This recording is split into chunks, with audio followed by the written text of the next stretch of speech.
Welcome. We're coming back in from our earlier session this morning. We are reporting out of our closed session, and there is no reportable action from our closed session meeting. Yes, that's correct. Okay.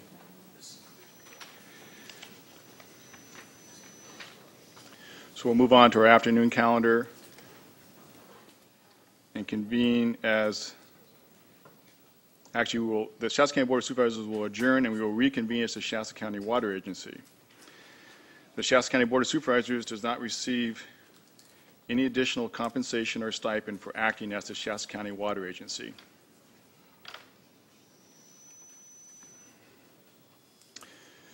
What we have today is an informational workshop, and what we're going to do, just so you have an understanding ahead of time, is we're going to allow for the public comment period. Then we will move into presentations from our speakers on several different areas of dealing with water issues and trying to give people a broad picture of what we're facing here in the North State and how it affects us, things that are occurring elsewhere in the state. During that time, if you have questions that you'd like to ask or of the presenters, we will have some cards. Is that correct, Mr. Minturn? And where are those located? Okay. So they're in the back. There are 3x5 cards, and if you'd like to write a question, please do that, and they turn them into. Okay. So what we're going to do is, after the presentations, we're going to take a short break, give you an opportunity. If you haven't written your questions, you can write them then, and then there's a drop-off cans in the back there for the different presenters. You can drop them into the one you think is appropriate, and after the break, we'll bring those back to be read and asked of the presenters to see if they can clarify or ask questions that you may have.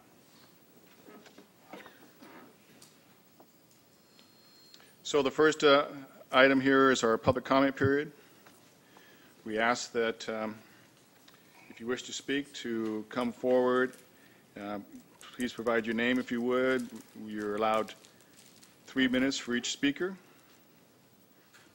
Comments should be limited to the jurisdiction of the Shasta County Water Agency.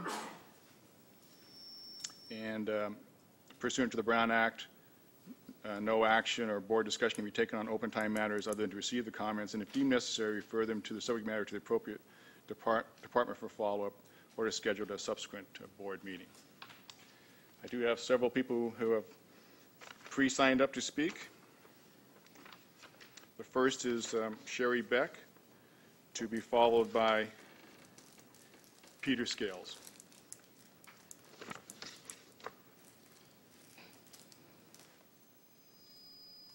Thank you, Mr. Chairman, board members.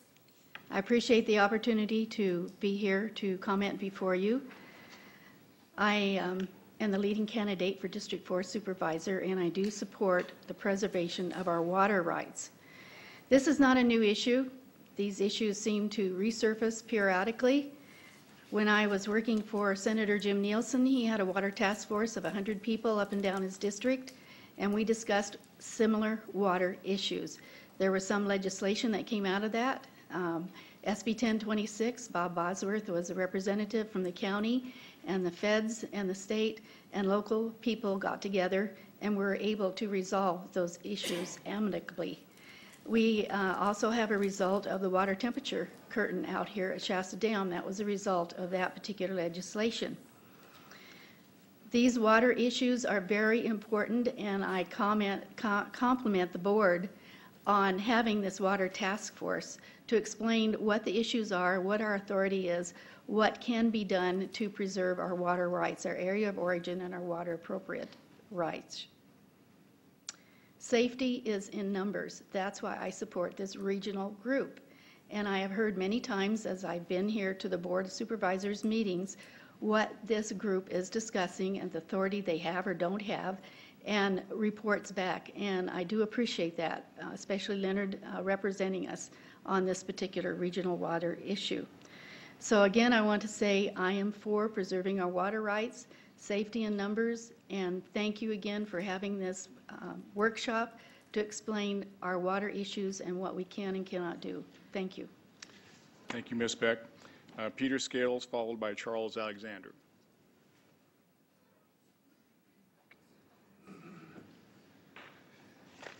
Yes, so thank you for the opportunity to speak. I'm a member of one of the local water districts out here, CSA 6.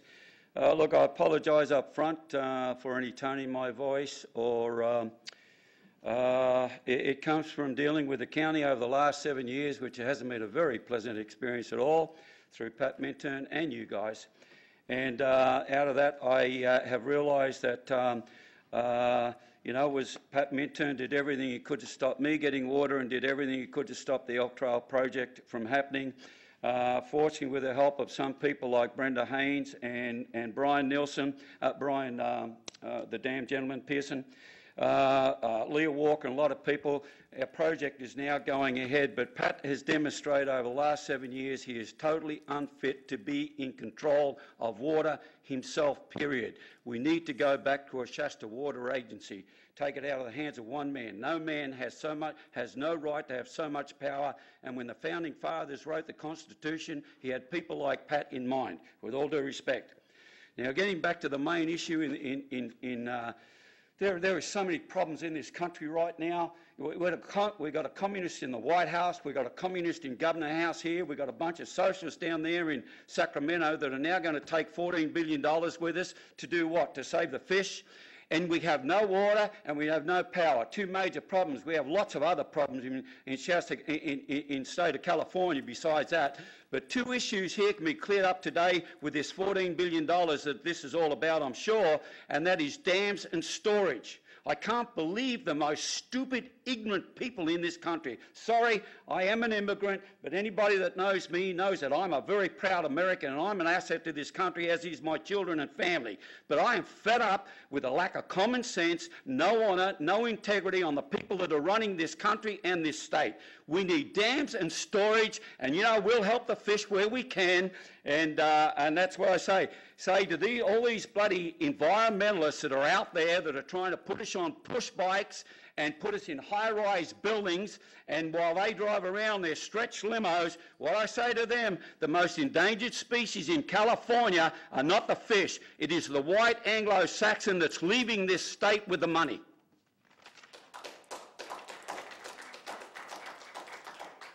Thank you, Mr. Scales. Mr. Alexander.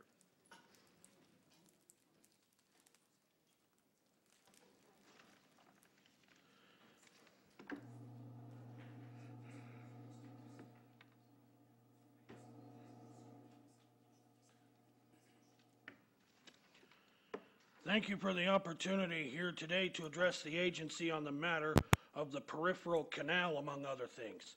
Now, according to an article in last Sunday's Record Searchlight, Governor Brown and others are scheduled to announce yet another peripheral canal project, another link in a chain that leads us and this area to being deprived of as much water as they can get away with depriving us. All benefit accruing to parts south of the Delta, not to mention the LA Basin. All burden imposed on us. And let's not forget that river flush idea being bandied about in the halls of the Delta Stewardship Council. Couple those with page 11 of a certain AECOM Climate Action Plan Potential Measures Worksheet from last summer, not to mention the abominable idea of monitoring literally every private well with EU-style smart meters. Our water supply is under attack. When I last checked, the release of the public draft EIR for the Bay Delta Conservation Plan was almost a month behind schedule, but the admin draft version of it has, in piecemeal fashion, been posted. All the action alternatives, save for the no action, no project one, of course, are each different versions of the peripheral canal, some ground level, some underground. As to impact and mitigation, those responsible for this don't think reservoir drawdown is any kind of a big deal. Their reasoning? That climate change projections they used allegedly tell them that there will be so much drought 20, 30 years hence that it will be impossible for them to ascertain the per centum drawdown attributable to any of the action alternatives. Ergo, they deem reservoir drawdown not significant enough to be considered a factor in their decision making. Such climate change projections that are at best very highly speculative, if not downright fraudulent, are supposed to take a significant and unavoidable impact and, presto changeo, magically turn it into something as utterly harmless as a furry little kitten. Ah, the power of a wish. Do they really think we're all that stupid? Even Marie Antoinette's famous "let them eat cake" retort was driven by less contempt than drives all those latest attacks on our water supply. By the way, does all the lip service some of them pay to area of origin include any thought of carryover storage? No. Reason? 100% of only a small fraction is still only a small fraction. That's why. Nuestro agua no es su futuro, Los Angeles. Nuestro agua no es su futuro, Westlands. Nuestro agua no es el... Oh, crud. Nuestro agua no es su futuro, Gobernador Brown. Our water is not your future, LA. Our water is not your future, Westlands. Our water is not your future, Governor Brown. Thank you. Thank you, Mr. Alexander. The next speaker request is from Senator Johannesson.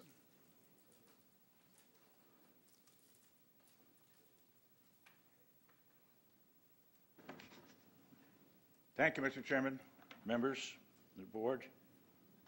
It is an interesting thing to delve back into the water issue of the state of California.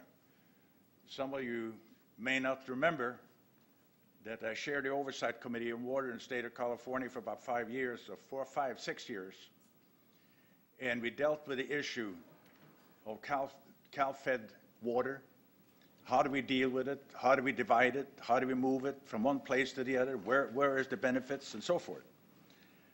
And it was balanced between people who swore up and down all you needed was one more brick in a toilet tank. And then there was the people who said, well, don't worry about the farmers. We can buy food from Mexico.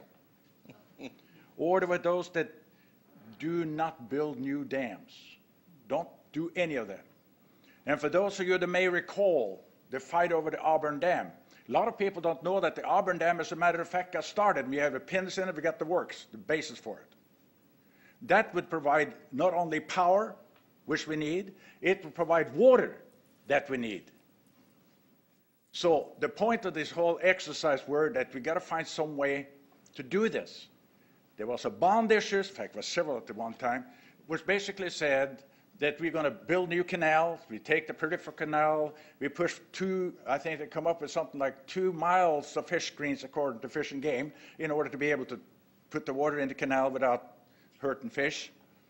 It went on and on and on. And I have, for those that may be interested in this kind of thing, this is 2 reports I just happened to keep.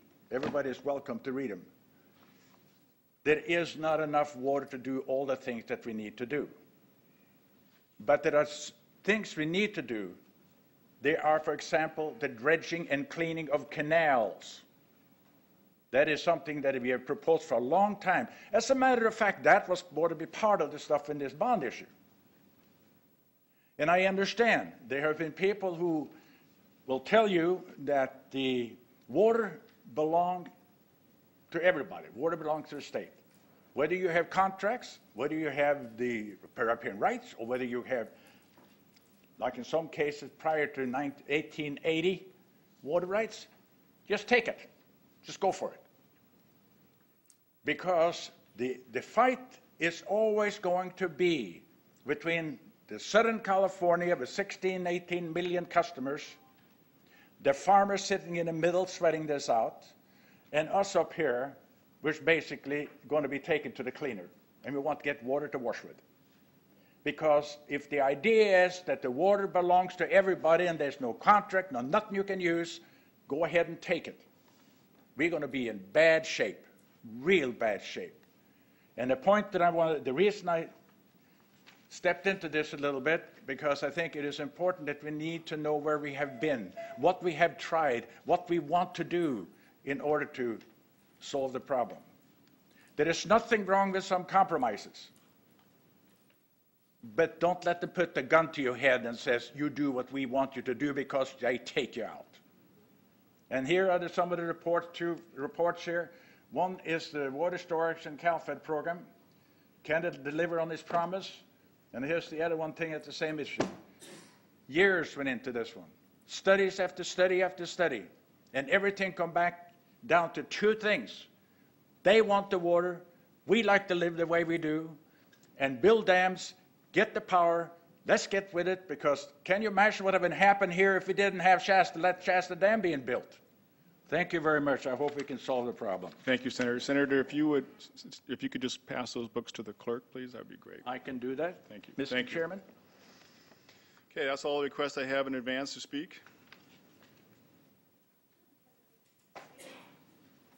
Mr. Minturn? Oh, there's more. Oh, sure, Mr.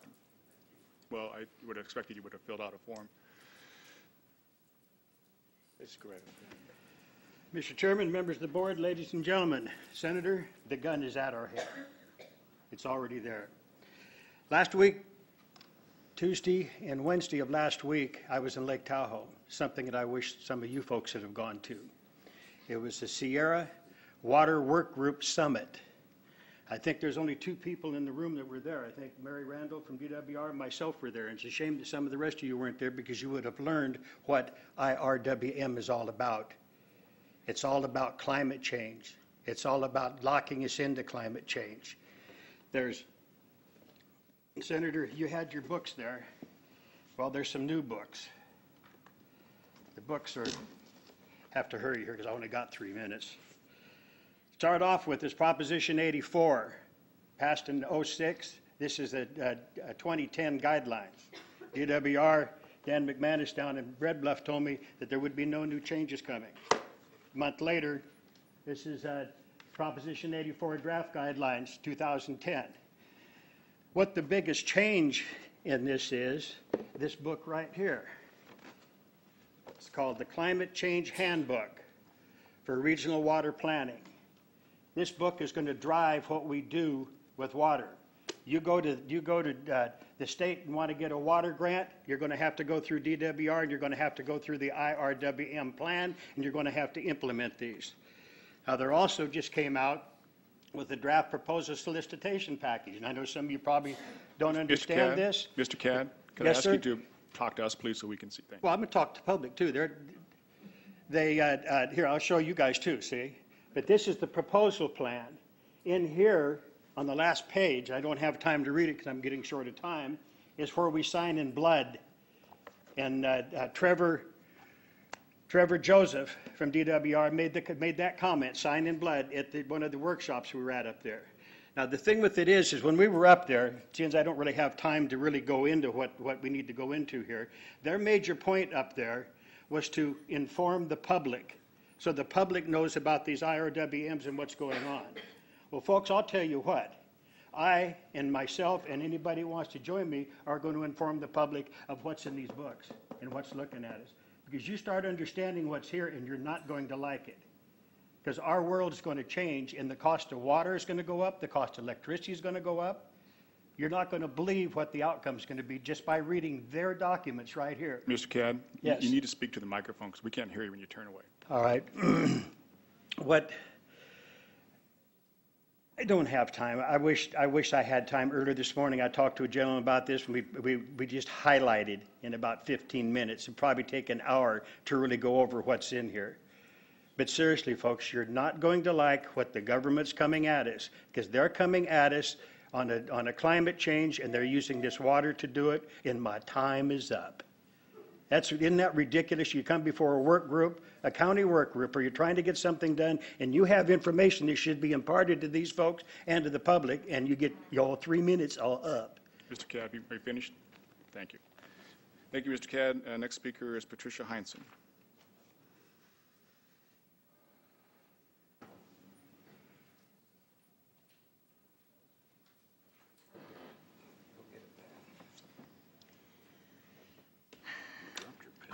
Thank you. Like Sherry Beck.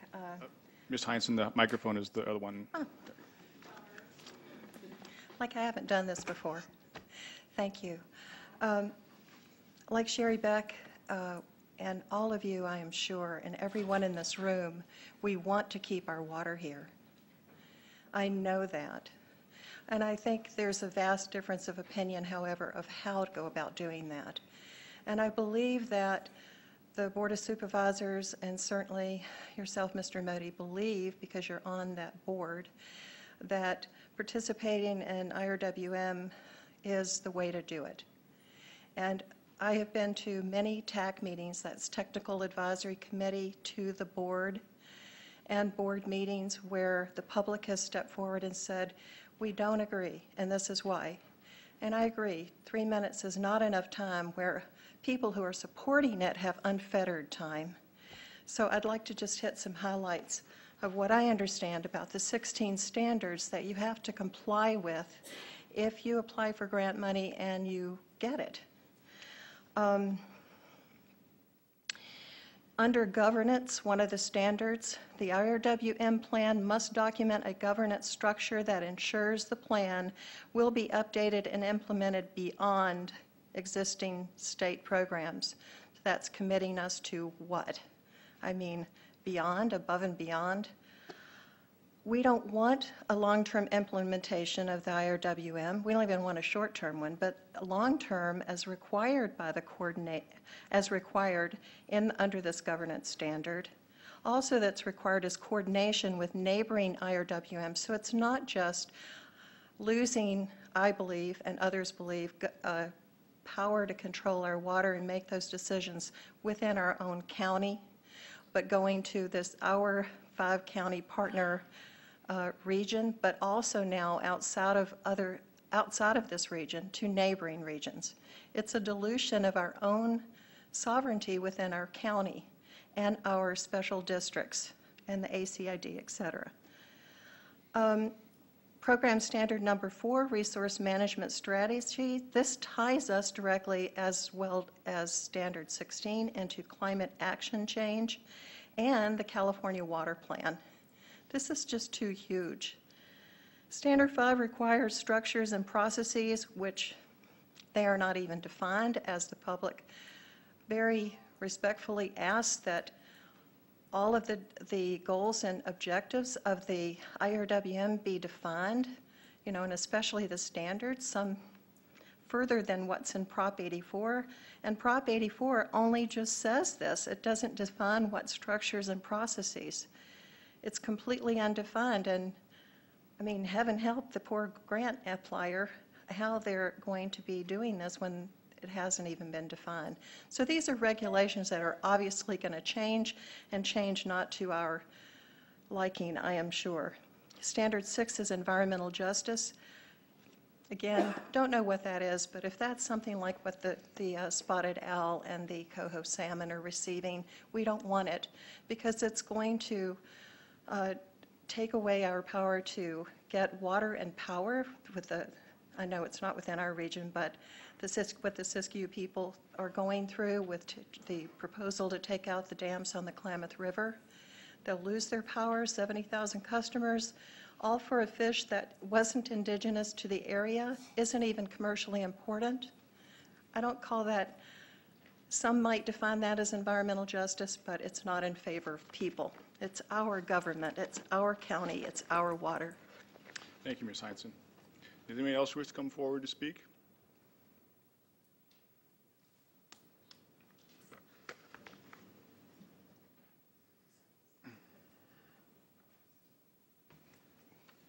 Yes, good afternoon.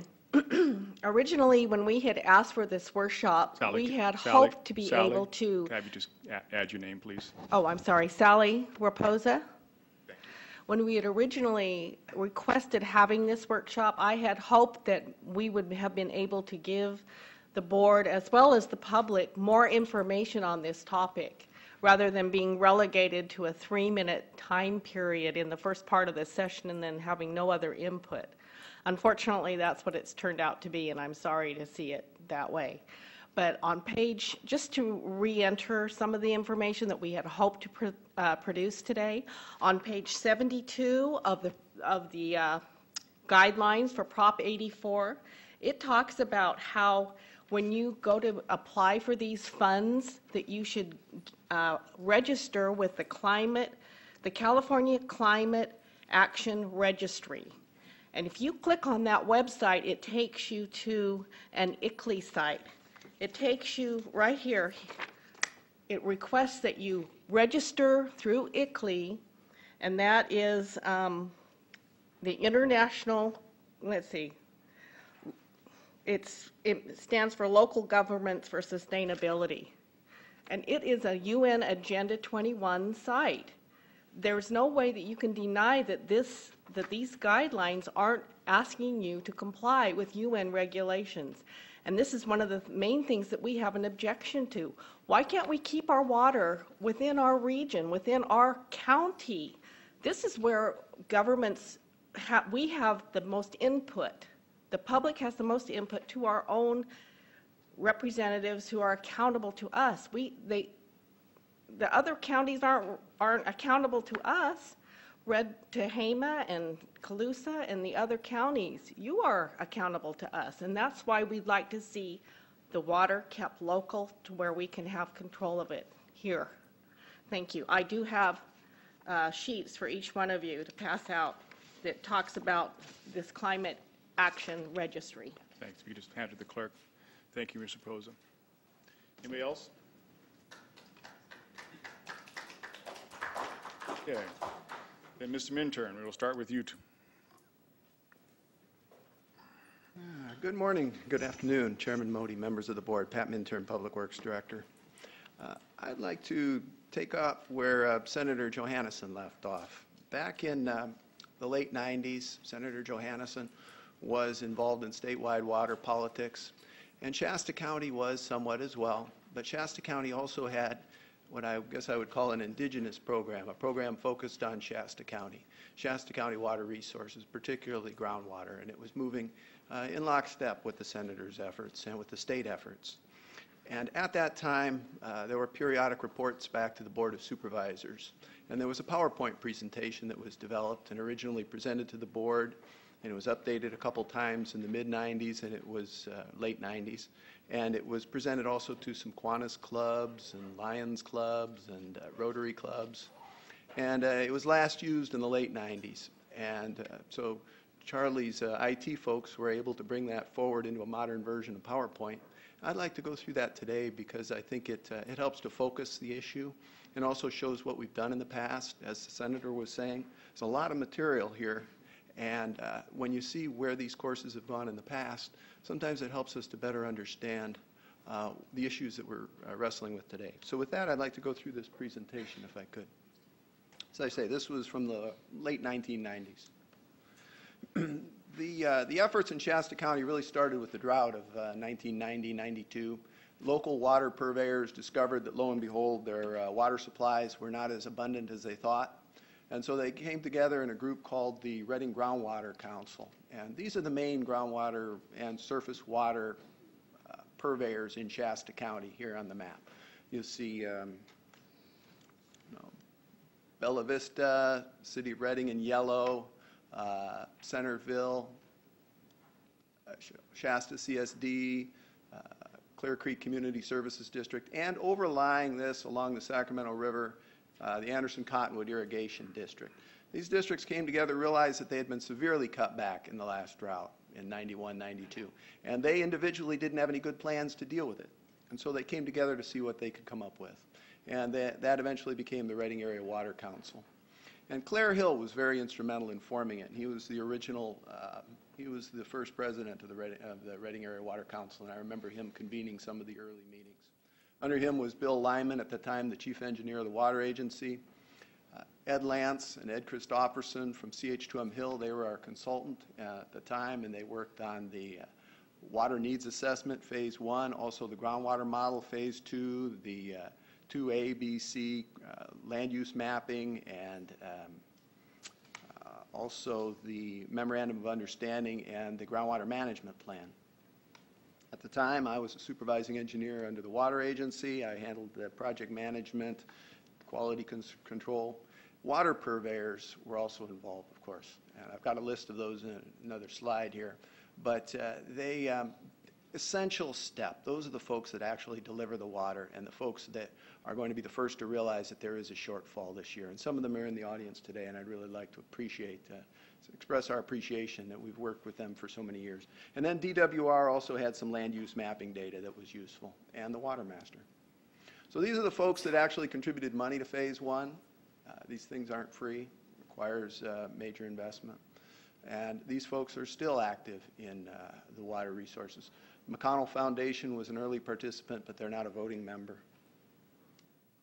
So this was our planning process. And I'd emphasize these slides are exactly as they were from the late 90s. Phase 1 was the needs analysis. And we'll go into the details of that. But how much water do we need? What are our land uses? What are our population and industrial uses? What are the water needs to meet that? And what are the needs that we're going to have to the year 2030? And how are we going to make those? Potentially, it's a start to say what resources do we have. Phase 2 looks at, in more depth, at the resources, and particularly groundwater. So you see, clear back here in the late 90s, we were talking about the framework and foundation for an integrated resource plan and an area of origin claim. I'll get to that in a minute, where that went. But really, we needed specifics to move along these lines. Then we go into Phase 2. Phase 2 has been completed, I'd emphasize. We've gone through these steps now. We formed an MOU with the Reading Area Water Council, went to all the boards, Board of Supervisors, went to the city councils, the governing boards of all the water districts. Everybody signed on. We have an integrated groundwater management plan. And we produced Phase 2 reports. It came out in phases as we broke it down, Phase 2A, B, C. So then as we started to look at what our water needs are, and I'll go through these slides quickly. I'm using all the slides from the 90s. But the way we projected the water use was agriculture, certain crops, different water uses based upon the land use mapping. Urban uses works out to about 1.4 acre feet per acre. Another way to look at it is people and the population just for the urban uses. So these are just some general rules. But average family in Reading uses about 3/4 of an acre foot a year. So then we went to DWR back in the 90s and we said, what do you got in the way of data? Well, they fly the whole county every 5 years and they take those aerial photos and they use that and put that into a GIS system and they were able to produce this map. All the orange is native veg. So you see you got some lakes and rivers, you got some gray, that's agriculture, generally pasture, alfalfa, but also some rice, the way the colors work out. And a lot of urban use. You see there's a big cluster here and a cluster up here in the Intermountain area. So now let's zoom in and let's see, quantifying all these. All of these uses, all of these land uses fall into 3 broad categories, really. And each of these is about 2% of the total land area of the county. So about 2% of the land area of the county is irrigated ag, largely in the Intermountain area, but also in ACID. About 2% is recreation, environmental, mostly water, mostly Shasta Lake, a couple of golf courses. And the other third, the smallest third, is urban uses. And this is the lands using water. This isn't the water use, but this is the lands that are using it. The other 94% is native veg. So then we say, well, what does that equate to in terms of water use? Water use is very different. You see that irrigated agriculture is almost half, but then here we also have conveyance losses, mostly leakage from ACID canal. When I say leakage, it isn't lost. It recharges, goes into the groundwater basin. Water can't be gotten rid of in this basin. There's only one way out, and that's down the Sacramento River. But of all the water that gets diverted, almost half goes to ag in the county, and a significant 34%, another third, goes to conveyance to get it to the ag. In the future, projecting to the year 2030, based upon some population growth, based upon what the Department of Finance guessed at the time, very, very generous. We're probably looking out 2040, 2050 before we really reach these numbers now. A little bit of growth in ag. We had, I think, 5,000 acres of wild rice that we added in. There seemed to be some growth there in the high dollar crops. We wind up with 671. So going back, we were at 580. We're going to 670. So we need another 90,000 acre feet somewhere. Ballpark figure. But that also doesn't take into account some potential erosion of our existing surface water supplies. So then the study goes into more detail. For the purposes of analysis, the county's broken down into 5 detailed analysis units. Actually 2. They cut the Redding Basin in half. This is how DWR does their things. So the study also looked at some other issues out in the Redding, beyond Redding. We looked at Redding, though. The Redding Basin is home to almost 90% of our population, and it'll be over 90 by the time we get some growth. So that's where we really focus. That's where the high dollar urban uses are. And so these are all the land uses. 22% is actively used. Now actually it looks more than that, but a lot of this is up to 5 acres, so it's not really fully dense. It doesn't get full credit. But even here, we're mostly native veg. So the lands in Shasta County, in the Redding Basin, again, ag is a big chunk. That also includes the conveyance. But urban's, or no, this is the land use. So urban's a big chunk here. Urban's almost half, if you throw in the commercial. Ag is the other half with a little bit of water area. So now getting to the water use, though, again, even here in the Redding Basin, we're dominated by ag. It's 36% direct irrigated agriculture. That's what actually gets to the head gates of the farmers, mostly ACID. But still, the conveyance losses are significant. So 280,000 is where we're at right now. Out of 580 countywide, 280 is here in the Redding Basin. It's almost half. We're going from 280 to 60,000 more. So here's a couple photographs. The ACID diversion, the old fish screen, that's been replaced now, but it was here in the late 90s. This is a siphon, actually, underneath Cottonwood Creek, takes 30,000 acre-feet down to Tehama County. So that's a diversion need. We need to divert that at Lake Redding so that we can give that down to Tehama County. So going to the future, you remember I said a few minutes ago, 280,000 is our current use.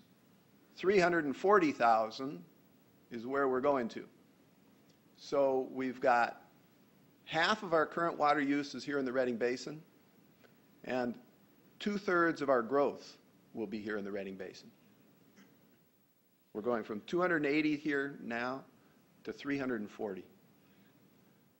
Again, conveyance losses will always be a big chunk. Ag, really no growth down here. It's all the urban that's growing down here. So then we get to this chart, and this is really tells a lot.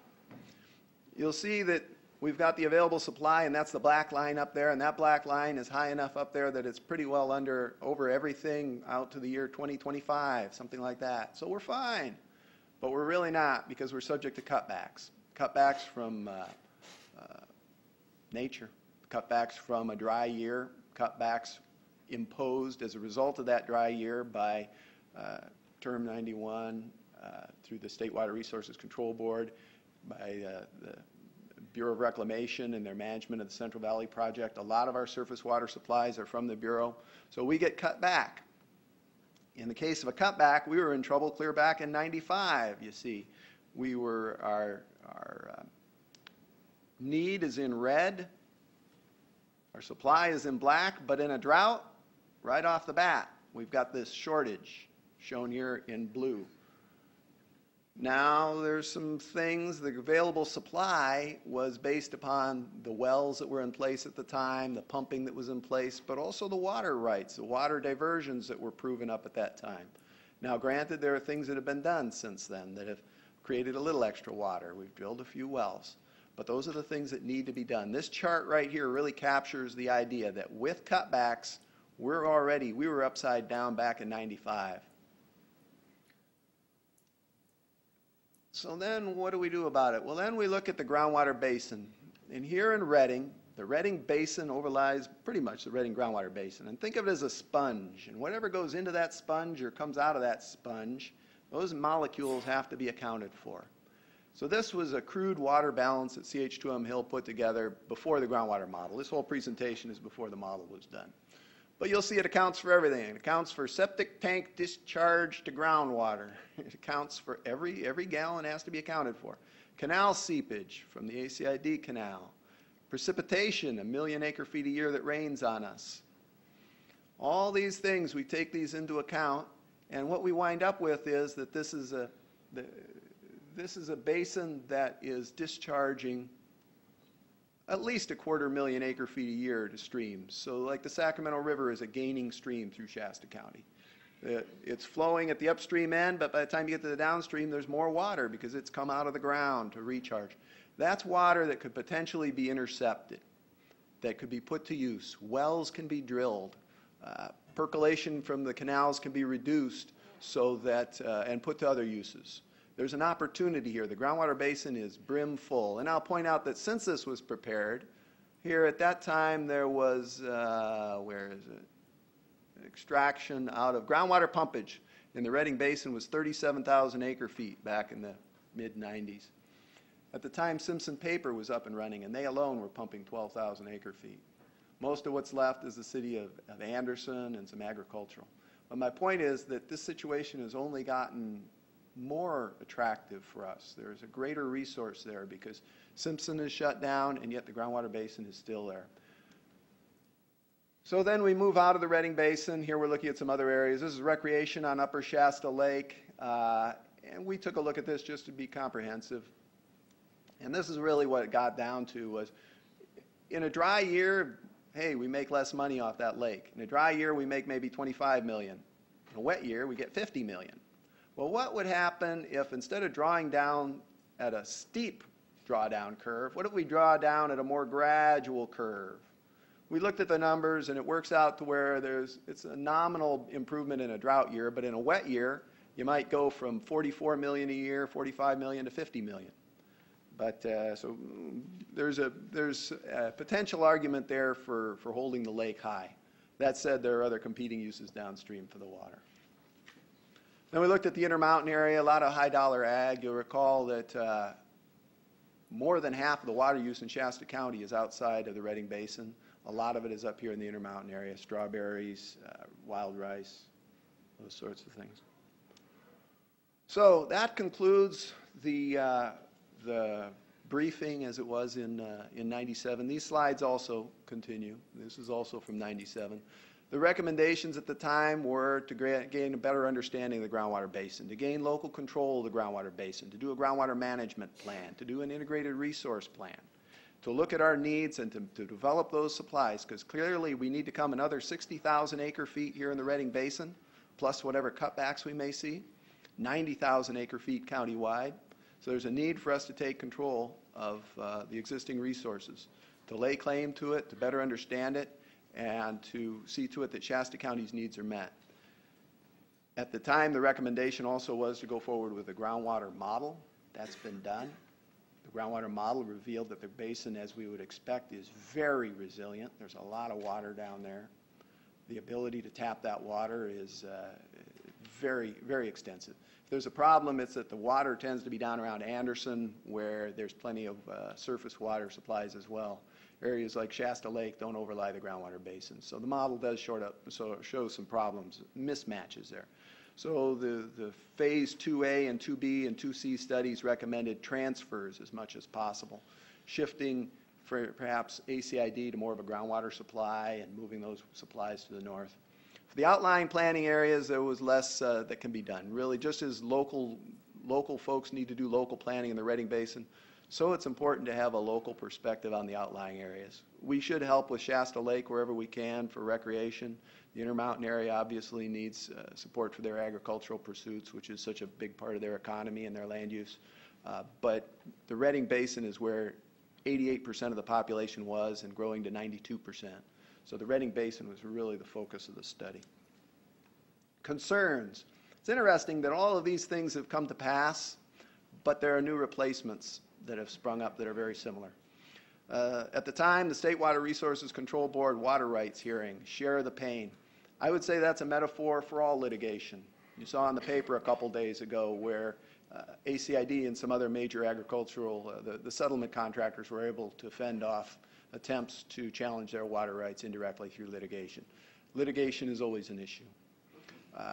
The CalFed program at the time, CalFed has now moved on to whatever, 14 agencies or whatever they were, to other things. But today there is always a state program out there, the Delta Vision, and other state initiatives, trying to figure out ways that we can all work together statewide. The Bureau of Reclamation and the CVPIA legislation was very pivotal at the time. We've learned to live largely with CVPIA, the 800,000 acre-foot set aside for environmental purposes. Somehow the Bureau has managed to, by and large, deliver the water when we need it. I think that there will always be challenges and questions to those supplies. We will always have to rely first and foremost on local supplies. And then the groundwater unknowns. Here, that was up there 15 years ago, and I think it's still there today. We need to better understand our groundwater basin, and we need to have the institutional tools to do so. The proposed actions, this was phase 2. We were done with phase 1 when this PowerPoint projection was prepared. We were moving into phase 2. Phase 2 proposed an MOU among all the Reading Area Water Council members. That was done. That was adopted. There was a groundwater management plan pursuant to AB 3030. Integrated resource planning as well, and the consultant contracts. We drafted the MOU. We went through all these steps, and we got a grant from the McConnell Foundation for the groundwater model, but other steps were funded by the water districts themselves, and there were some state and federal grants. Moving on, groundwater modeling. Producing integrated resource plan alternatives. So all of this was geared towards how are we actually going to manage this integrated resource planning? How are we actually going to get down to the nitty-gritty of figuring out how to do that plan? And then phase 3 was going to be CEQA, NEPA compliance, adopt a preferred alternative, and implement the plan. Where this thing stalled initially was in the CEQA NEPA. Defining what the project was. We were in the process of preparing a programmatic NEPA document, and we were working with federal staff on that issue, and there were some retirements and turnover. And the problem that came up, though, was how do we define a project? Until we're actually ready to move forward with a preferred alternative, until we're ready to drill wells, until we're ready to build that new diversion facility, you don't have a project. So it's important that the integrated resource planning be practical, and we need to move a step at a time. But the CEQA NEPA was a major setback. So now this exhibit right here shows the overall concept of integrated resource planning. And again, this is from the mid-90s, late 90s. So you see phase 1 was evaluating the resources, assessing what water rights did we have, what were our existing needs, what were our projected needs. Phase 2 was looking at what potential options are out there. How can we better move water around? How can we move water from the groundwater basin, which is at the south end of the county, up towards the north end of the county where the growth was in Shasta CSD and City of Shasta Lake. And then moving into actually implementing a plan, developing an alternative and implementing a plan. And we are still there, and we are trying to gain greater control over those resources and maintain that control. I think that's the last slide. It is. So that's where we were back in '97, and I hope that it puts a little meat on the bones of Senator Johannesson's when he was saying what we were doing at the time. We were working hard at that time, and things were accomplished, and it provides the context for what the board's options are today in dealing with similar issues. So that concludes my presentation. If you have any questions, I'd be glad to answer them at this time. Supervisor Ball. Thank you, Chair Moody. You mentioned supply. It was my understanding that at some point, perhaps in the late 90s, that ACID actually either sold off or gave up some of their water rights. Can you elaborate on that? They had a certain water right back when Shasta Dam was built. When the dam was completed, the federal government sat down and negotiated with each of the water districts, and it was a matter of contention how much water was actually there. It's a matter of proving up what the diversions had actually been. Their original settlement contract had a face value, I believe, of 165,000 acre feet, with another 10,000 that they could purchase if they wished to each year. When the contracts were renewed, that was 62 approximately when that was entered into. Around 2002, when those expired after 40 years, the face value was lowered to approximately 95,000, 90,000. I'm sure ACID could provide exact numbers. but that was the product of negotiation and what could be documented. They retained the 10,000 acre feet, but a portion of that they sold back to the Bureau because they had never been able to use it. They couldn't afford, with their land uses, they couldn't afford to actually take delivery of the water, and the cost of the water, even as a standby, was prohibitive. So they've sold some of that off back to the Bureau, and also they've sold some of it through transfers to other districts, including Shasta CSD and others. And so they have been managing their resource as they have to. They have to negotiate their contracts, and they've done so. Thank you. I don't see any other questions at this time. So shall I load the next PowerPoint? Yes, would you please? Let's see here. Which one's next, Eric? Tim? I actually don't have a PowerPoint. Okay. Ah, So, that Mr. makes it Quinn, are easy. you up next? I think so. Okay. So we got Mr. Quinn from the Association of California Water Agencies. He's our next presenter. He's going to talk about Northern California's role in the Bay Delta. Thank you, Mr. Quinn. Welcome. Thank you, Mr. Chairman. Supervisors, it's uncharacteristic that I would not have a PowerPoint, but here I am, PowerPointless. I thought it might be best to be a little less formal. I've been asked to talk about some of the things going on down in Sacramento that affect the Bay Delta watershed that you're a part of, and how they might have implications for Shasta County, which indeed they do. I'm going to start with a little background. My name is Tim Quinn. I'm the executive director of an association that represents not quite 450 public agencies that are mind-bogglingly diverse. Some of the regional differences that you've heard in this room are part of my daily professional tensions. My members range from the Oregon border down to the Mexican border. They are ag, urban, low counties, high elevation counties. They're highly diverse. I report to a 35-person board of directors that looks a lot like the state of California and has differences like the state of California. With that said, I believe the regional differences that have haunted California water for decades, if not longer, they're never going to go away. But I will tell you the absolute conviction of my board of directors, of the vast majority of my member agencies, are they want to see all the boats rising with the tide. Nobody gets to shoot a hole in the other guy's boat to try and save themselves. We want water supply reliability that works for the state as a whole, and I don't see that changing in the near future.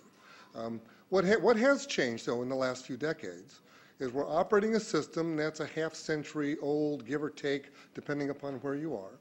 That system was almost invariably built for one purpose, to provide low-cost water for an expanding economy, and my predecessors did a very good job. And we are now, whether you like them or not, agree with them or not, we are managing a system that is increasingly subject to environmental rules, and we're discovering that the system that we inherited from our grandparents is probably not going to hand down to our grandchildren something that is compatible with both ecosystem restoration in the state of California and water supply reliability. So it's that tension between our environment and our economy that is everywhere in my professional life that drives a great deal of what's going on in California water, and which my mother raised me to be an optimist. She did a darn good job. I believe we can find ways to reconcile those differences, although it will take decades and it will not be easy. I want to talk a little bit about some of the recent developments coming out of this interface between environment and economy in the state of California. One of them was 2009 legislation that I know you're, by the way, was quite impressed with the awareness of the citizens up here. They know what's going on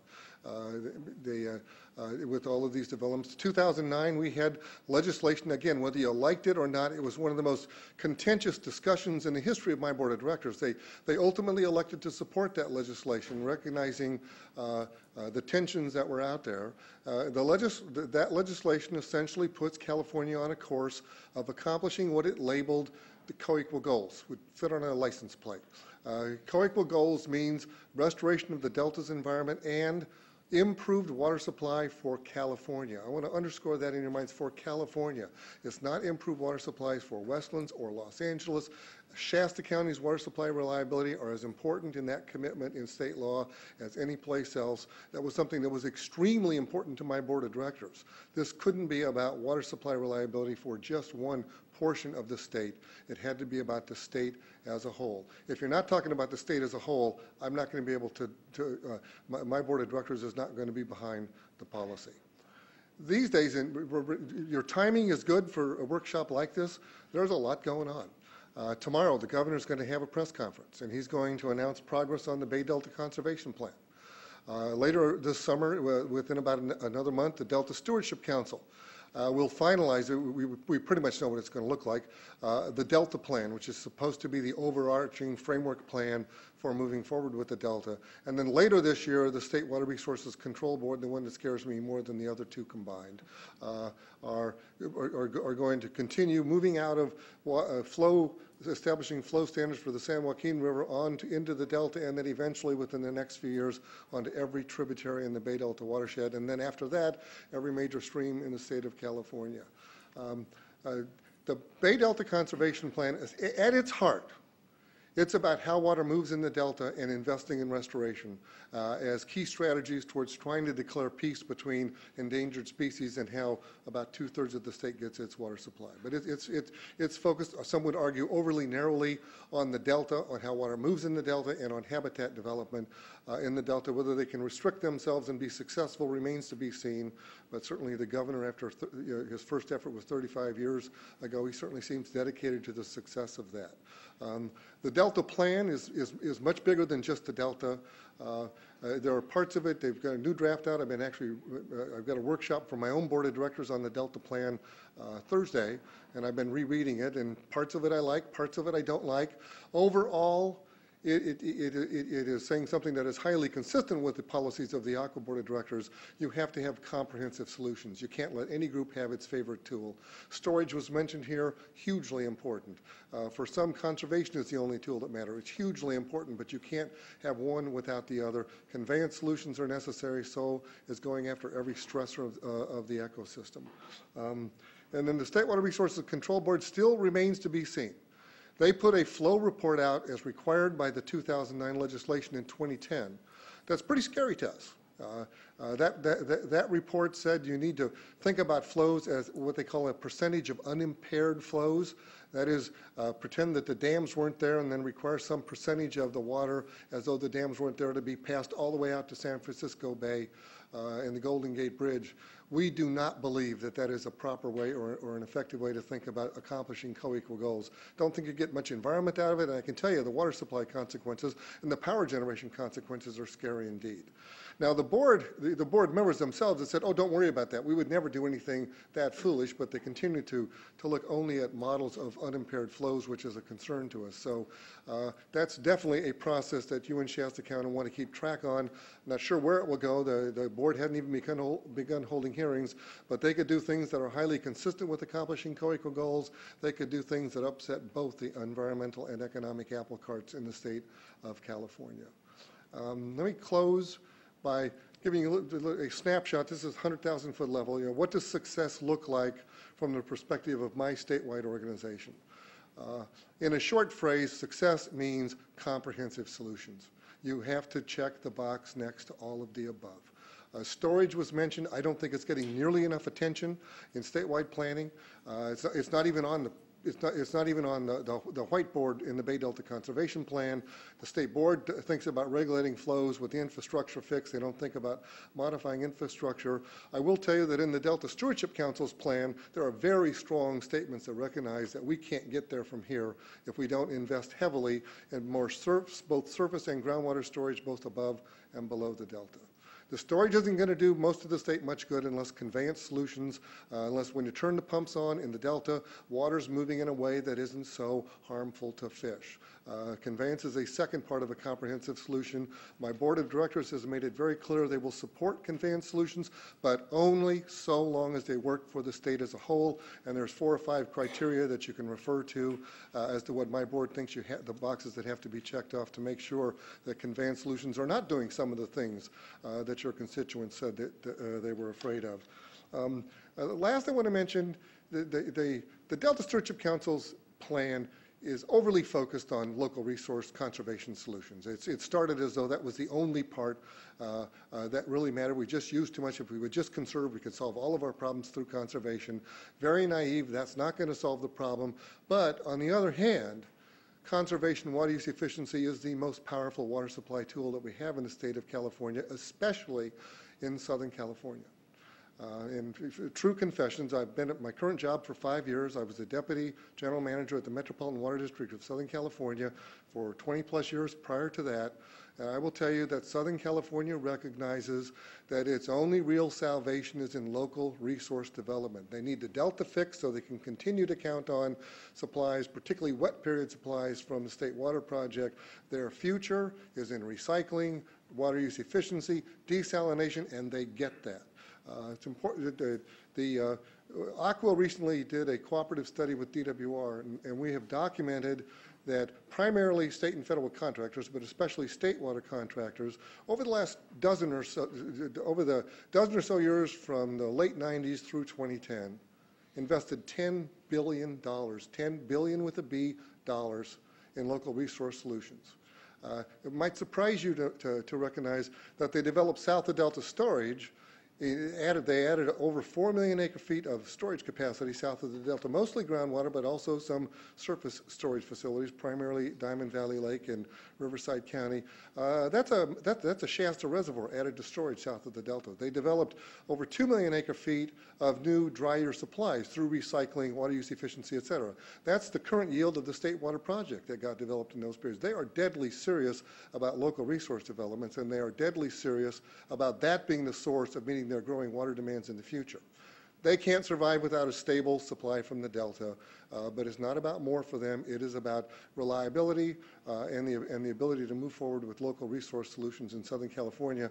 And of those the things in the comprehensive solution, I'd keep a definite eye to make sure that they're living up to what their commitments are today, because having done so, they're not going to come up after your water because they just flat don't need it, because they need to invest their own water in their own backyard. I'd be glad to answer questions now and wait for the written questions of the audience at the appropriate time. Thank you, Mr. Quinn. Supervisor Baugh. Would you care to make an advanced prediction of the governor's announcement tomorrow? He's going to declare success, whatever else he says. They're clearly going to make a commitment to physical change in the Delta. He's going to wed himself to the peripheral canal that was mentioned earlier, and he's going to wed himself to very substantial restoration projects to try and reconnect land and water in the Delta to get some of those natural processes back, because the ecosystem misses that greatly. And then they're going to be asked, well, if you do this, how are you going to operate it? And for that, there will be the big blank stare. That's a huge hole to leave in the program. It's tough. We don't live 50 years ago. When you planned a water supply, you knew how you were going to operate it, and you had the ability to operate it that way. Today, you don't. Today, you're operating under much higher levels of operational uncertainty, and that's not going to change. And how they wrestle with that's why they won't tell you how they're going to operate it, because they're still arguing too much about it, and they don't have agreement about it. And when they do have some agreement, it's still going to be subject to much more uncertainty than was true when his dad built the State Water Project in the 1960s. It's a tough issue to wrestle with. That's what they're wrestling with, and they're not going to tell you the answer to that tomorrow. When it comes to the state of California, the counties get the big blank stare on the budget as well. So, thank you. Well said. There are many members that know that feeling. Supervisor Haas. Well, that was my question. Where are they going to get the money? For the facility, the water contractors south of the Delta have made it very clear they are prepared to pay the capital costs of that facility. That facility, and again, if it works right, and again, I want to emphasize that the organization I am most familiar with, my former employer, their policy is they want to get back to pre-ESA Judge Wanger decision level supply, which means in really dry years, they know they're not going to get hardly anything out of the system. In wet years, they want lots of water so they can put it into storage and store it themselves. And what they mostly want is certainty in the future, so that they know that the war with the environment isn't going to eat them alive. That's worth a lot to them, and they've indicated that they're prepared to pay for the capital costs. Now, in the Bay Delta Conservation Plan, there are also going to be billions for ecosystem restoration.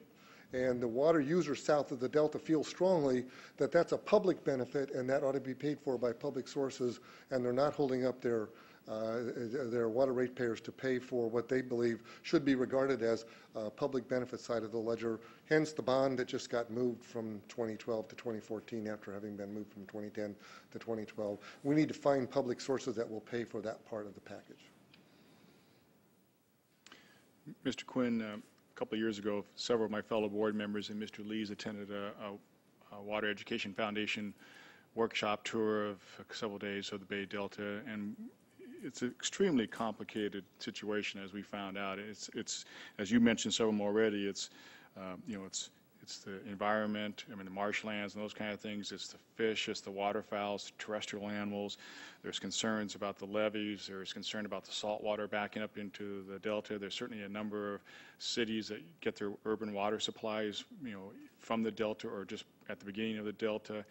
Certainly, agriculture is a huge issue as far as the water going San Joaquin, et cetera. So, with all that said, and realizing how extremely complicated, and as you mentioned, so many players at the table all trying to fight over the amounts of water. Two questions I have for you. Where does Aquas look at as far as, I'm sure you're familiar with the Sites Reservoir proposition. Is that something that they would support or think is a good idea? And then number two, we as Northern California, what should we be aware of or be watching for as far as red flags or concerns for us when it comes to water coming down the Sacramento River and how much maybe less we may have available to us or stored because of the Bay Delta plan? On the first question, obviously any particular storage plan, the devil's in the details. How do they actually plan it? How are they going to operate it? Who's going to benefit? But putting those things aside, my board of directors is very strongly in supportive of more storage, and in particular, they would be in support of sites unless something silly is done that makes it an unattractive project from a statewide perspective. By the same token, they would also favor Temperance Flat on an expansion of storage above Lake Millerton on the San Joaquin River. We need to invest heavily in storage, again, both above and below the delta. And the Aqua Board is a strong proponent of that as an element of the solution. And frankly, we're concerned that component seems to lag behind some of the other components, and we would like to see it catch up.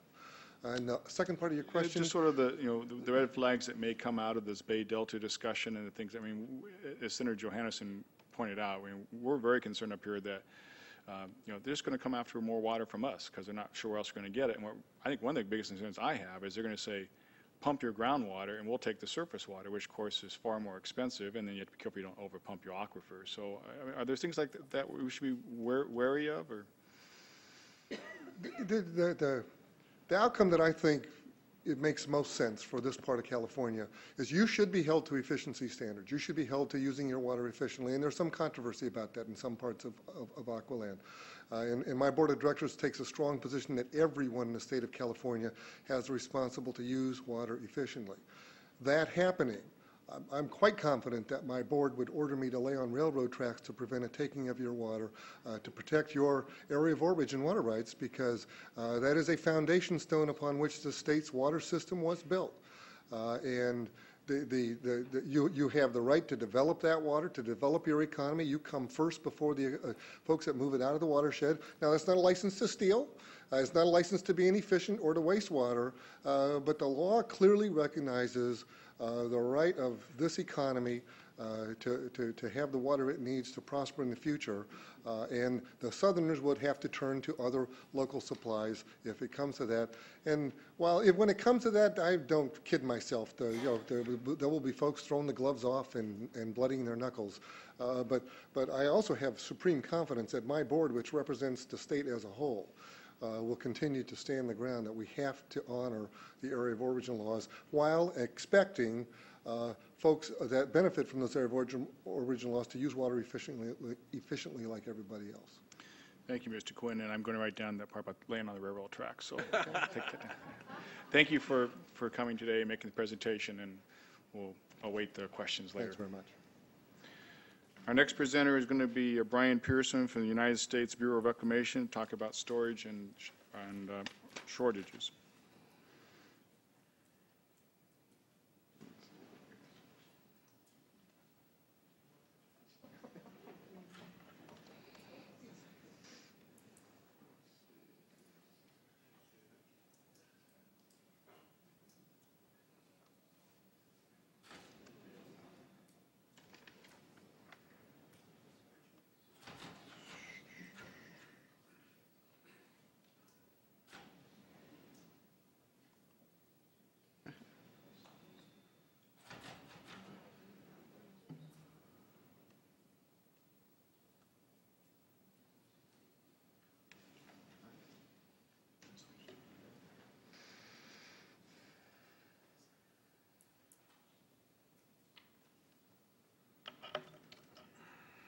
Well, thank you very much for the opportunity. It's a pleasure to stand before you. Are you hearing me okay? Yes. Yeah. The microphone seems awfully low. Yeah. It picks up pretty well. And there is a button. Can't hear anything back here. All right. There is a there is a button on the side there, a white button. You can push a toggle button or raise up the.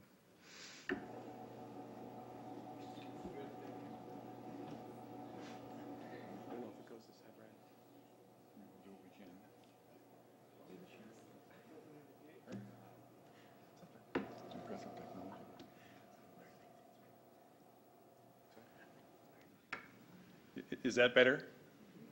Okay, I'll try to project as best I can. Again, it's a pleasure to be before you. I was asked today to provide an update on the status of the feasibility study for the Shasta Lake Water Resources Investigation, which is the formal name for the study to enlarge Shasta Lake and dam, and then also say a few words about its impact on water supply reliability and the fishery benefits, specifically the cold water pool. So I'll try to hit those marks. One of the more photographed features in this part of the country, but I thought I would include this slide just very quickly. It's a shot you don't often see. And another shot just to get a better appreciation for the scale of the structure. This is last week. I went down to visit our crews who were removing this year's assemblage of driftwood that had splashed over the dam. So those are the drum gates. It's kind of a thrill to be out on the catwalk. It's a long way down. But it just gives you a better appreciation for the scale of the facility. There are several slides here, and in the interest of providing you the target information, there are some of them that I'll go through real quickly, and then some that I'll zero in and we'll spend some time on. These are the statistics about Shasta Dam and Power Plant as it is today. Please zero in on the 4.5 million acre foot storage capacity, and also the 5.7 million acre foot mean annual runoff. When you take the runoff and divide it by the storage capacity, we call that refill ratio. And Shasta Dam, as compared to many storage facilities, has a high mean annual runoff to storage capacity or refill ratio. It means it stands a pretty good chance of refilling on any given year. We'll talk more about that. The proposed enlargement, I've got some slides that talk about the various levels where the study has really zeroed in on as having the most positive benefit cost ratio is an 18.5 foot raise. There were 6.5, 12.5, and 18.5 foot raise increments. At 18.5 feet, we provide an additional 634,000 acre feet of storage capacity, which would move the 4.5 number to about 6.2. And that represents about a 14% increase. There are several studies underway under the CalFed authorization. Sites Reservoir was mentioned earlier. It's depicted on this graphic as the north of Delta off-stream storage. And we're going to zero in on Shasta in the uppermost portion of the graphic. It's important that I mention the authority. Reclamation does not have organic authority to undertake a study like this. We have to be specifically directed by the Congress, and we were in those two acts listed. This is probably the first point I'd like to emphasize, and that is the authorization from the Congress at this point is for the feasibility study only.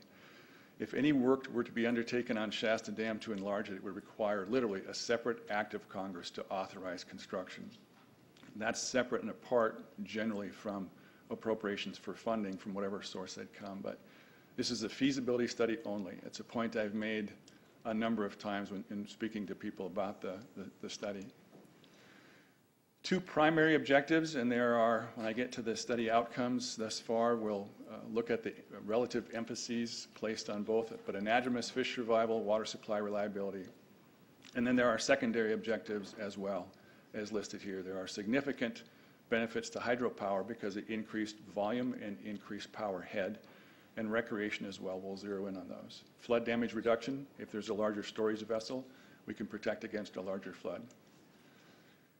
The study areas are geographically defined these days, so the primary impact area is that depicted on the map. Of course, the immediate reservoir area, but on down south to Red Bluff and actually into the Delta area as well. Here's a slide I'd like to spend some time on. I mentioned the three raise increments. For the balance of the discussion, I'm going to focus on Comprehensive Plan 3, 4, and 5 as are described. because they are all 18.5-foot rays, but they have different areas of emphasis.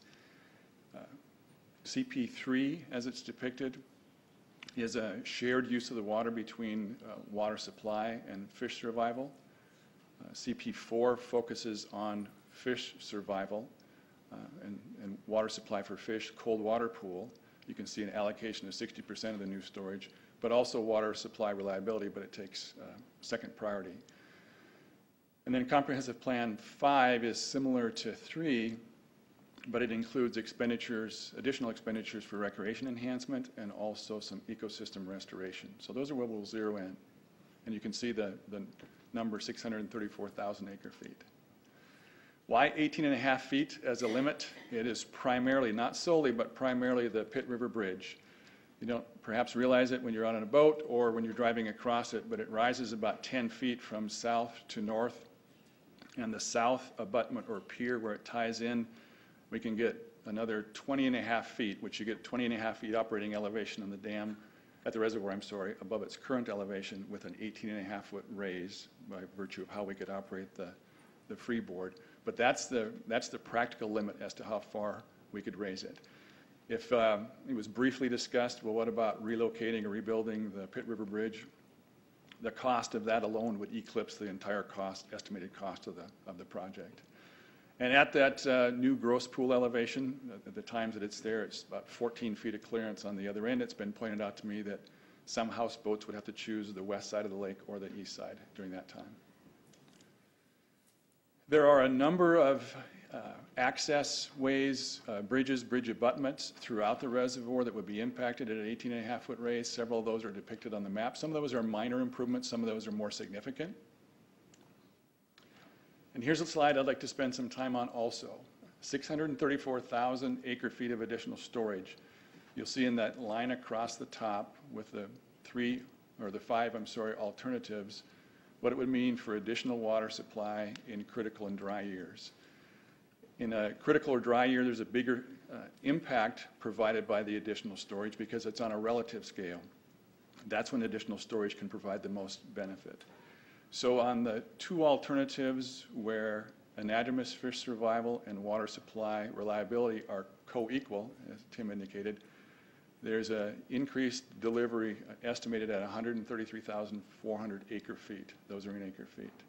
On an average annual basis, it is less because, again, it's an incremental benefit. Comprehensive Plan 4 has less volume available for additional supply because it focuses on anadromous fish survival. The additional storage will be focused on the cold water pool and then released to augment our temperature control on the river. Might be helpful to point out that yield to overall storage ratio because for some people the 133,400 as a max strikes them as low. You're going to provide 634,000 acre feet of additional storage. Why that? It's not quite the right math, not the right way to get there, but intuitively it almost works. If you look at last few years as a microcosm, I got here in 2006, so just walk through those years. 2006, we spilled enough water when we were in flood control mode, we could have filled the additional space almost 3 times. So 2006. 2007, we had good allocations, but we lived off carryover because 2007 was the first year of a 07, 08, 09 fairly abysmal water years. In 2010, we had what I call almost the perfect fill. We just chased the rule curve up and didn't have to spill. Last year, we did have to do some flood control releases. So if you look at those 2006 since I've been here, that really is a microcosm of the last 82 years of hydrologic record. You'd see water in this additional space on average every 4 to 6 years or so. So if you take the 634,000 divided by 4 to 6, you get about the 133,400. For the hydrology purists, that's the wrong methodology, but it helps some folks make sense of it. To put that additional supply in perspective, I've got a little bit of contract volume data, and please look at those darkened blocks separately. There's a little over 9.5 million acre feet under contract within the Central Valley Project, and that's all contracts. That's San Joaquin Settlement, that's north of Delta Water Service, that's all, and that includes refuges, so about $9.5 million. Sac River Settlement Contractors contract for a little over 2.1 million acre feet, so it comprises just about 23% of that $9.5 million total. North of Delta Water Service, which Shasta County Water Agency has a contract with, is about 5%. So you couple those, north of Delta, in the aggregate, we're at about a quarter of the overall contracted volume. And then for perspective, that last block, consider that separately and now move up. An increase of 133,400 acre feet, if it all went to Sac River Settlement Contractors north of Delta, if that happened, it's 6.2% of that total. If it all went to north of Delta Water Service Contractors, it's about 28.5% of that total. So I do that to put that volume of additional water supply in perspective and relative to the amount contracted overall. And here's those contracts close to home that we spoke of. The water service contract, that's project water with Shasta County Water Agency. Bella Vista has a similar contract. Tamalicoosa Canal Authority, Centerville, Clear Creek, those are water service contracts. Sac River Settlement contracts, ACID, Glen Clusa, City of Reading, and you can see those volume totals. Other benefits of the various alternatives, I mentioned increased hydroelectric power generation. You can see that across the top. Increased flood control capability to reduce flood control damage. It's not quantified here, but quantitatively we know we would. Recreation was mentioned earlier, and across the bottom you'll see that the 18.5-foot raises, they believe that that correlates to 224,000 additional recreation visit days per year. The assumption is a larger surface acreage would mean more visitors, or the potential at least for more visitors.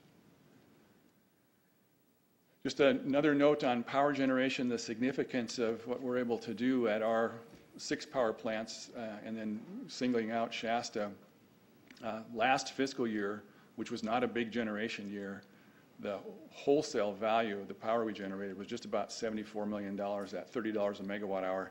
These days, $40 is probably a more representative figure. So if we have similar generation this year, it's $100 million worth of power at the wholesale rate, and much more than that when you consider Keswick and all the other plants combined. So it's about 6 times our entire budget here for all our programs. So they're not going to let us secede from reclamation, but we've talked about it.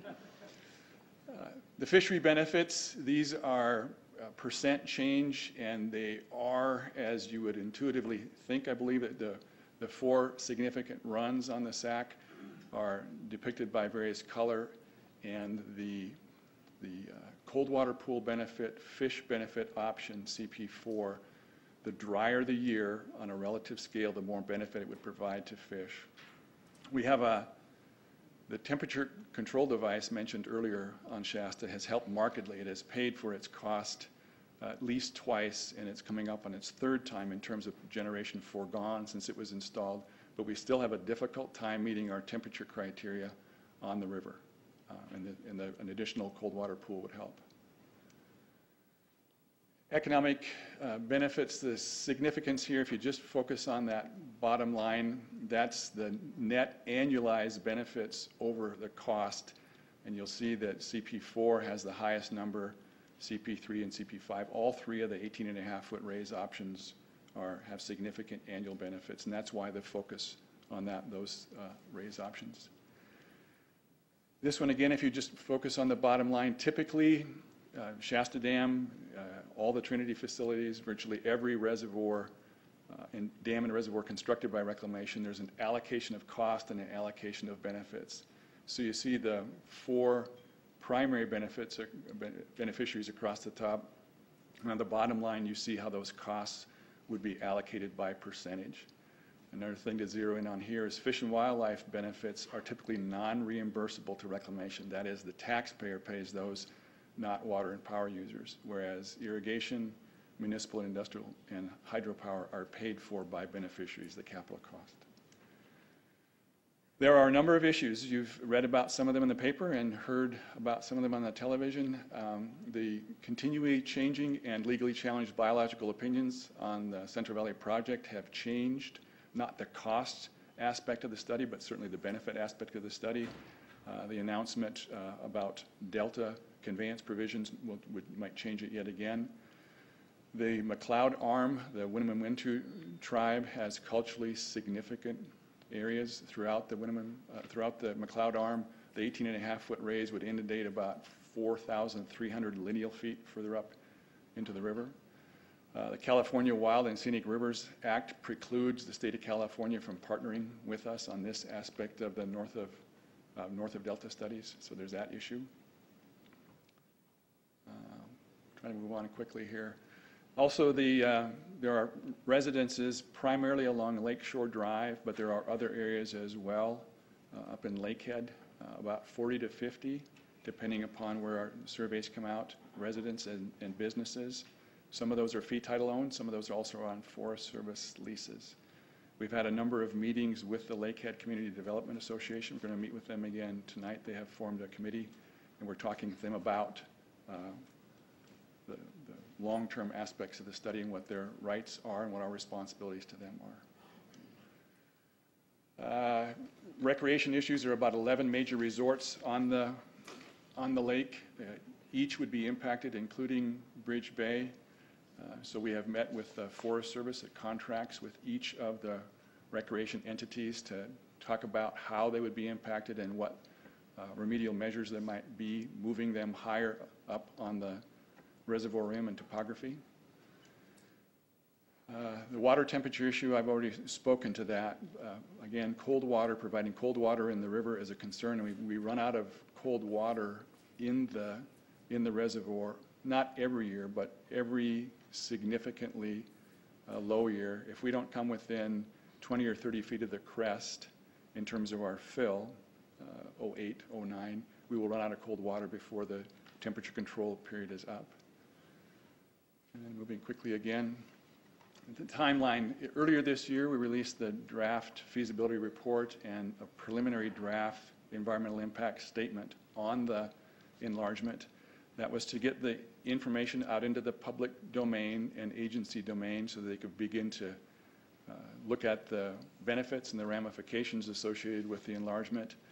That will evolve into a draft, not a preliminary draft, but a draft environmental impact statement. And that's the version that's released to the public that we're expecting comment on. And right now the timeline is to release that late next calendar year, late in 2013. We've already received some comments on the preliminary draft. There's no prohibition against that, but the real comment period is yet to come up. The rest of the timeline is aggressive, and I'll say again that the construction that would occur can only come if Congress authorizes the construction. There are a number of documents available out on the website. There's also some compact discs that we have available with the information. The website is there, and it's available. If you go to the Reclamation's general website, you can log to this one. And the project manager is Katrina Chow, who's out of our regional office. This is also on our website. And I'll thank you and be happy to try to answer any questions. It's about as fast as I can talk about a large project. Thank you, Mr. Pearson. Any questions, Mr. Pearson, this time? Well, wait a minute. Mr. Supervisor Baugh. Thank you, Chair Modi, and thank you for the presentation. A lot of looks at Shasta Dam up until this point. What makes this any different, and what has changed, perhaps maybe environmentally, culturally, economically, that would make this feasible? I don't mean in terms of your report, but in terms of this actually happening, because there have been a lot of looks. There have been. A few things are different. The CalFed authorization specifically mentions Shasta Dam, so there's, in effect, a congressional direction this time. The decline of the salmon population has had salmon interest looking for additional cold water. Continued population growth in California, and what some would say the inevitability of needing more surface water supplies. The Some would believe that enlarging an existing dam and reservoir, less controversial in some cases, maybe not here, but less controversial in some cases, less daunting than building new storage. There are still advocates for that line of thought. It's really interesting. In 1938 and the years leading up to 1938, when construction started on the original Shasta Dam and Power Plant, the design, it was recognized as one of the most significant and daunting engineering challenges of the day. And so it was an engineering challenge. And now it's almost the inverse of that. We're not building a new dam, it's 18.5 feet, but the structure is robust enough where the additional 18.5 feet, I'm going to use an engineering term, the hydrostatic head, the resistance against sliding, because it's a gravity dam, are almost non-issues. It is perfectly achievable from an engineering standpoint. It's the other aspects that are more challenging. It's a reflection of changed public values and just what is challenging today versus what was challenging back then. But I think it's zeroing back to your question, I really think it's a combination of those factors. Thank you. Supervisor Haas. Well, a couple of things. The curtain, how well does it work? I mean, I've heard stories that part of it isn't even there anymore. Is that true or not? The temperature control device? Yeah. A panel failed, and we had it repaired. Saturation divers went down a year before last and fixed that panel and a beam. It is fully functional, and it literally makes the difference between us being able to generate power during critical temperature times and not. Because if it wasn't there directing sometimes warmer water from the surface and sometimes colder water from deeper into the reservoir through the units, depending upon what the river needs and depending upon what the biological opinion demands, if we're not doing that, we're having to make those releases through the spillway, and through the spillway is no power. But it's fully functioning. It's going to continue to need maintenance, but every panel works. Well, how many years do they think that thing will last? A mechanical device underwater is going to have a finite life. They look at about... Old dam. Someday that concrete might get old, huh? Again, engineering on you, but concrete can deteriorate, but in theory, concrete gets harder to infinity. This has been around long enough, it's about as hard as it's going to get, I suspect. But the dam functions as designed. The mechanical bits, the drum gate seals that you saw a photo, power plant bits, we just refurbished all 5 units in the power plant. They wear and wear out, but that dam, I'm not going to say it has an infinite lifespan, but it's in good shape. Good. Thank you, Mr. Pearson. Thank you. Our next presenter will be Mary Randall from Northern Region Coordinator of the Department of Water Resources. Talk about regional solutions and Proposition 84 grant requirements.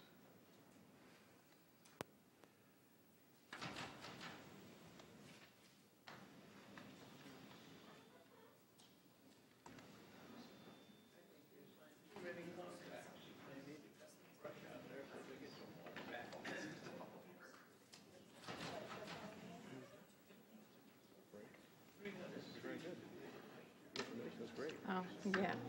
It's like, I'm a lot shorter. This could take 10 minutes here. The lowering of the table. Okay.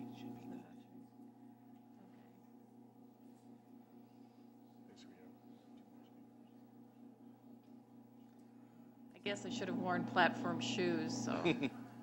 Or gone before Brian, maybe. Can you all hear me? Mm-hmm.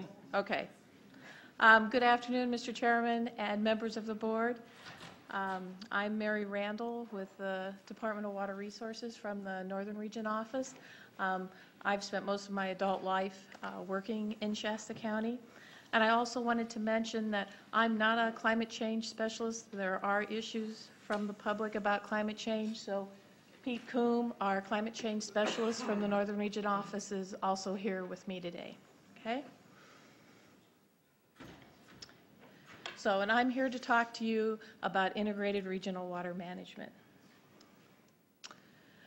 Okay, I work for a government agency, so we have a lot of acronyms, so I thought I would go through those first. I've also given you copies of the presentation, so if you need to refer back to those, you can. IRWM, Integrated Regional Water Management, SWFM, Stormwater Flood Management, and that's part of Proposition 1E. DAC is Disadvantaged Communities, and that's defined as 80% of the statewide median income, and right now it's about $49,000 a year. It's on an annual basis. CASGEM is the California Statewide Groundwater Elevation Monitoring Program. SPFC, State Plan of Flood Control, which actually sounds like it's statewide, but is actually wholly contained within the Sacramento-San Joaquin Valley. And aside from some small projects up like around Aden, about the furthest north that goes is Tehama County for some isolated projects there. And SPS, Proposal Solicitation Package. And what that is, those are the grant application packages. Okay, this is the agenda about what I'm going to discuss. I'm going to give you an overview of the Integrated Regional Water Management Program and climate change with that, a funding update, and a discussion of the draft guidelines and proposal solicitation package overview, and then a schedule update about the grant funding. And this is a lot of stuff to cover, but those were the topics I was given, so bear with me. Okay, this shows the 3 integrated regional water management regions of which Shasta County is part of. Let's see if I can do the, no, okay, let me pull out my other, okay, so here's Redding. Okay, and so this region is the Northern Sacramento Valley region, and Supervisor Modi attends those meetings. This region up here is the Upper Sac McLeod, and then this one is the Upper Pitt. Okay, Integrated Regional Water Management. It's a collaborative effort to manage all aspects of water resources in a region. And it differs from traditional approaches to water resource management by integrating all the facets of water supply, water quality, wastewater treatment, and flood and stormwater management. Its focus is on the diversification of a region's water portfolio using multiple resource management strategies to meet future water needs and water quality needs of all sectors. And what IRWM is not. There's the myth that it takes away from local decision making. It actually states in the water code that IRWM does not affect any powers granted to a local agency by any other law.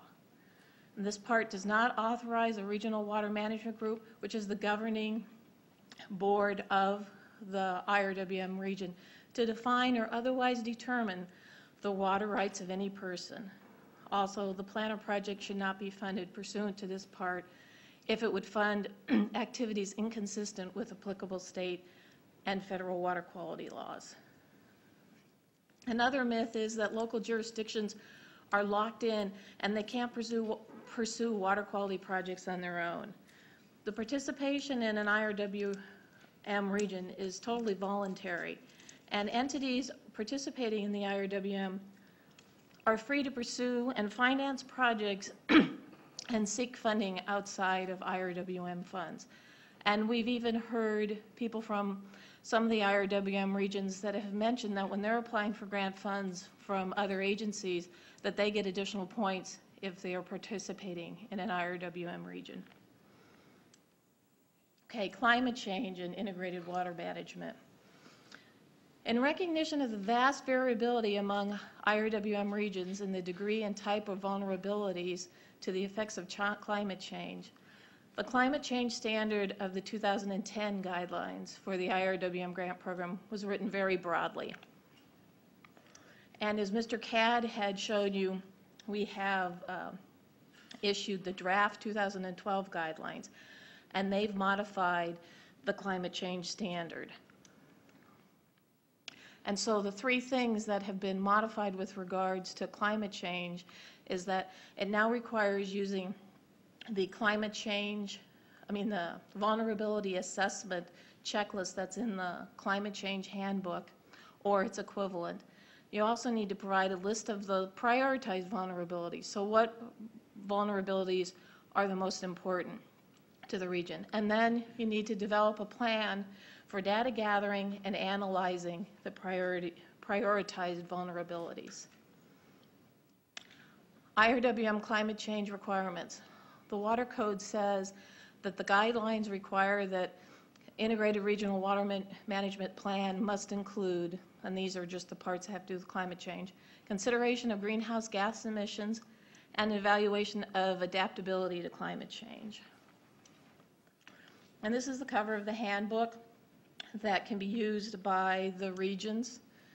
And the purpose of the handbook is to outline the general process for accounting for climate change and water planning, synthesize available literature in a way that is useful for regional water planning, and support IRWM planning in California. I also meant to mention that in some of the handouts I gave you a copy of the vulnerability checklist, and if you have a chance to go through and look at it, these are trying to address vulnerabilities, not just climate change, but what makes your water supply vulnerable. And so it gives you a good tool to use in order to assess that. And just to give you some idea of what's generally involved in the process of climate change analysis, as you assess the vulnerabilities, you measure those impacts, you inventory the greenhouse gas emissions, you evaluate the strategies, and then you implement under uncertainty, because it is uncertain. Okay, now Propositions 84 and 1E funding update. Okay, we've already finished round one of the funding for these two propositions. And so we're going into round two. Prop 84 had $1 billion for integrated regional water management, and $900 million was allocated to 11 funding areas. You'll see those on the map. And that was based on population. That's how the legislature determined who got how much money. Then there's also an additional $100 million for interregional projects. Prop 1E, which is the stormwater flood management funding, there's $300 million for that, and that requires consistency with an IRWM plan, and this you compete on statewide, and you cannot be, the projects cannot be in the state plan of flood control. So as I mentioned earlier, the state plan of flood control is generally in the Central Valley and San Joaquin valleys, and the major uppermost projects are in Tama County, which would be Elder Creek and Deer Creek. So Shasta County is available. Shasta County can apply for those funds. And one thing I should mention is that the funds that are allocated in Prop 84 to those 11 funding areas, let's say no one used the $73 million in the Sacramento Valley, that money can't be given to some other region. That money has to be spent in that region. Okay, so we're up to round two, and we've received, for Prop 84, we've received the planning grant applications. There's $9 million left. We'd hope to have the draft awards out by now, but it's been a difficult process because there were a lot of applications in and very limited money. One thing I will mention, that none of the IRWM regions that Shasta County is part of requested funds during round two. They all got round one planning grants. Local groundwater assistance, a very popular grant program because there's no matching funds required. I believe there's one project from Shasta County that was submitted. There's approximately 100 applications were received, and that's for $4.7 million, and the award should be out in the beginning of next year. IRWM implementation, that's really another term for generally construction grants. There are some studies for special instances, and for round two there's going to be $131 million available. There's a disadvantaged community target and maintained use of funding allocation schedule, so it has to be within the funding areas. And then for Prop E, the stormwater/flood management, there's $91 million. Now the only type of IRWM grants that go into round three are the implementation grants. And that's where the big money is. There's going to be $472 million. That's, of course, contingent on future appropriation.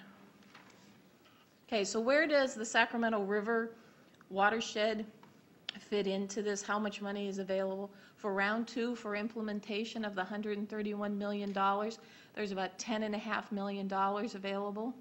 And then for round 3, it would be $37 million would be left because the total remaining balance is $47. Now I'm going to go over briefly the 2012 draft guidelines and the stormwater flood management PSP and implementation PSP. Again, those are the proposal solicitation packages, or they tell you how to apply for the grants. And the guidelines are overarching over both of those. So to keep this presentation short, because I had so much stuff to cover, I'm just generally going to go over it.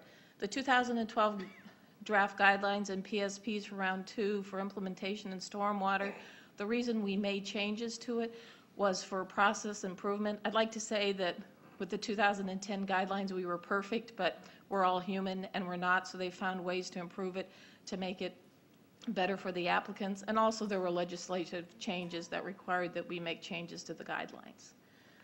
The public comment period is open now. The comments are due August 24th. There are workshops that are available, and the one on August 15th in Sacramento is webcast.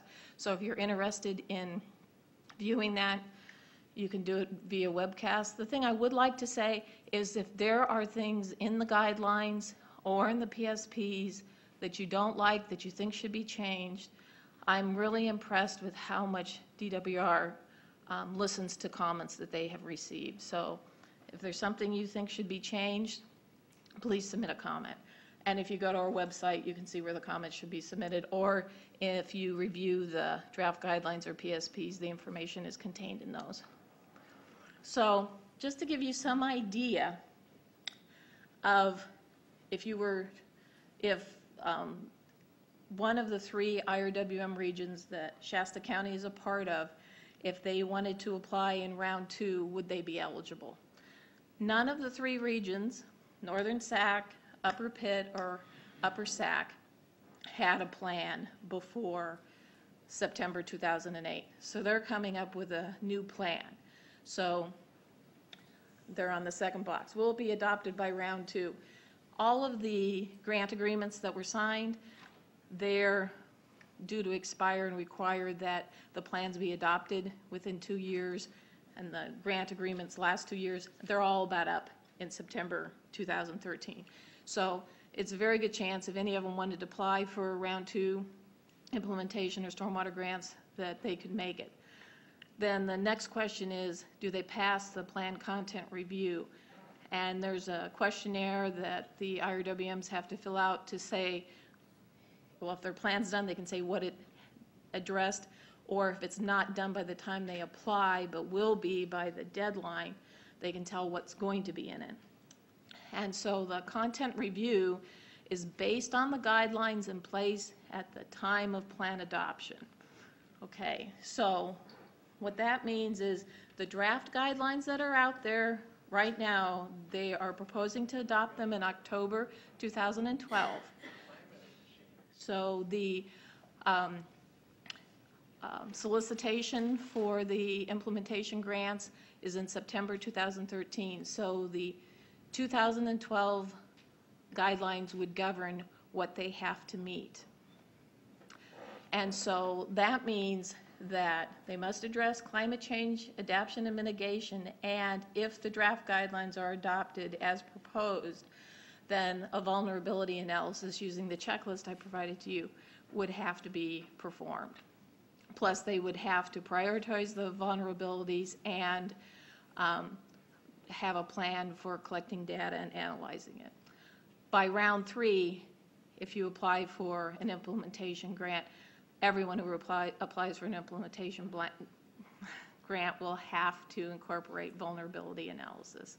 And also, another requirement for the plan is that it must contain content in all 16 standards. So here I've provided a list of all 16 standards. You can read through them. The guidelines have a lot of information to tell you what is supposed to be covered in those guidelines. It's in Appendix C, and you will notice that climate change is one of them. Okay, schedule update. There's a schedule that's printed on the website, but unfortunately we haven't been able to meet some of the milestones we had proposed. So the draft revised guidelines are out now and receiving comment through August. The final guidelines are anticipated to be adopted in October through 2012 for the stormwater flood management grants, Prop 1E. The applications will be due December, and the final awards are planned to be announced in 2013. For the Round 2 implementation, the applications are due March 2013, and final awards will be announced in September. And then for Round 3, which is the large amount of funding that's anticipated, the application, this is going to be a two-step process. So they're going to evaluate the plan, and those applications are due September 2014.